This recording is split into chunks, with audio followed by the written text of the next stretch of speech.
High, আমি রূপম। আজকের এই ভিডিওতে আমরা ইন্ডিয়ান সিনেমার বেশ কিছু আপডেটস দেবো। তো চলো আজকের ভিডিও শুরু করা যাক। আজকে দুটো বড় আপডেট রয়েছে।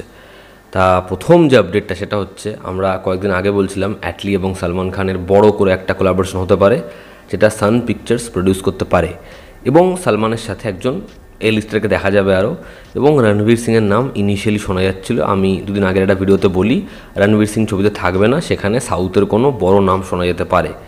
আজকে যে খবরটা চারিপাশে ছড়িয়েছে, এবং এটা যারা ট্রেড এক্সপার্ট, যারা নিউজ ব্রেক করে, তারা এই খবরটা বের করেছে এবং এটা ভীষণ ভীষণ বড় একটা আপডেট। এই খবরটা যদি সত্যি হয় না, অডিয়েন্স পাগল হয়ে যাবে। মাস সিনেমার অডিয়েন্স জাস্ট সিনেমা হলে পাগলের মতো যাবে। যাদের নাম শোনা যাচ্ছে সালমান খান, তার সঙ্গে রজনীকান্ত। হ্যাঁ, অ্যাটলি ইনিশিয়ালি যেটা প্ল্যান করেছে, সালমান খান এবং রজনীকান্ত এই দুজনের ফেস অফ দেখা যাবে এই ছবিতে, এবং ছবিটা সান পিকচার্স প্রডিউস করতে চলেছে। যদি এটা হয়ে যায়, জাস্ট ভাবো বক্স অফিসে কী হবে। বক্স অফিসে সুনামি আসবে, সুনামি। লোকে কি করবে ছবিটা নিয়ে, জাস্ট ভাবনার বাইরে।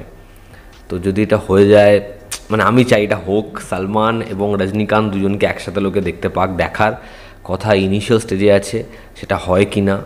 রজনীকান্ত অনেক বড় একজন স্টার, সালমান খানও বড় সুপারস্টার।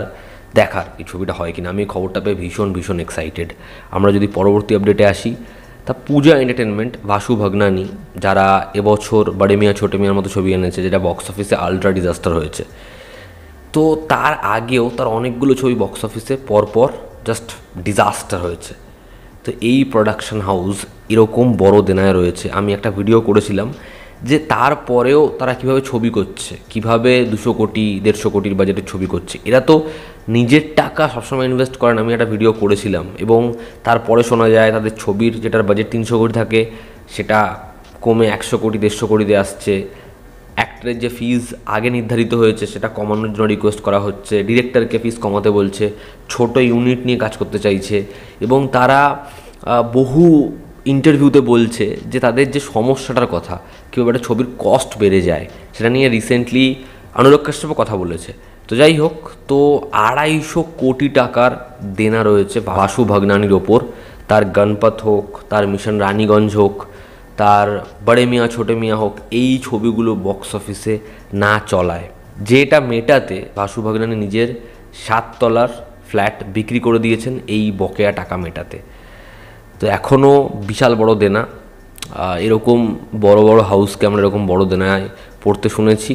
তো ভাসু ভাগনানি, পূজা এন্টারটেনমেন্ট, যারা এর আগে বড়ে মিয়াঁ ছোটে মিয়াঁ আসার আগে অনেক বড় বড় কথা বলেছিলেন, এবং এখন এরকম দেনা, এরকম চাপ হয়ে গেছে যে তারা নিজেদের একটা ফ্ল্যাট বিক্রি করতে বাধ্য হচ্ছেন। আমরা যদি পরবর্তী আপডেটে আসি, ফিল্মফেয়ার থেকে এই আপডেটটা গতকাল প্রকাশ পায়, এবং সে আপডেটটা আসার পরে সবাই খুব এক্সাইটেড হয়ে যায় যে রাজকুমার হিরানি এবং শাহরুখ খান ডাঙ্কির পর আবার একসাথে কোলাবরেট করতে চলেছে। হ্যাঁ, এটাই আপডেট, এখন এর কোনো কনফার্মেশন নেই। এই আপডেটটায় শোনা যায় আরও যে সামান্থাও এই ছবিতে থাকতে চলেছে। শাহরুখ এবং সামান্থাকে নিয়ে আনটাইটেলড একটা অ্যাকশন অ্যাডভেঞ্চার প্যাট্রিয়টিক মুভি বানাতে চলেছেন রাজকুমার হিরানি।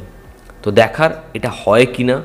ডাঙ্কি ছবিটা হয়তো সব অডিয়েন্সের মনোভূত হয়নি, সবার পছন্দ হয়নি, এবং ছবিটা বেশ একটা ভালোই বিজনেস করেছে, তবে সেটার থেকে যেরকম এক্সপেক্ট করা হচ্ছিলো সেই বিজনেস করেনি।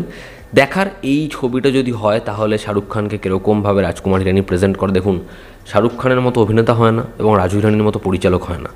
তা এদের ডাঙ্কি সেটা হয়তো ব্যাপক কিছু হয়নি। ডেফিনেটলি ডাঙ্কি আমার তো খুবই ভালো লেগেছে। ডাঙ্কি একটা ব্যাপক কিছু হয়নি, হয়তো বহু অডিয়েন্সের, আমি যেটা বললাম যে ভীষণ পছন্দের ছবি হয়নি। তার আগের ছবিগুলোর মতো মুন্না ভাই লাগে রহম, মুন্না ভাই, 3 ইডিয়টসের মতো হয়তো অনেকের মনে হয়নি।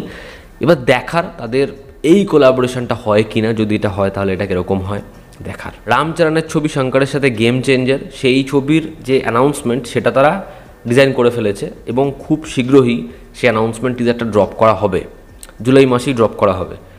এবং তারা প্ল্যান করেছিল ইনিশিয়ালি ছবিটা দিওয়ালিতে আনার, তবে ছবির এখনও কিছু কাজ বাকি রয়েছে। যদি সেই কাজ কমপ্লিট না হয়, তাহলে তারা অ্যানাউন্সমেন্টটা ক্রিসমাসেরই করবে। তাহলে গেম চেঞ্জার দিওয়ালিতে না ক্রিসমাসে আসবে। এই ছবিটা অনেক অনেক পোস্টপোন হচ্ছে। দেখার এই ছবিটা এতবার পিছানোর ফলে অডিয়েন্সের যে ক্রেজটা এই ছবিটা নিয়ে আছে, সেটা কি থাকে না চলে যায়।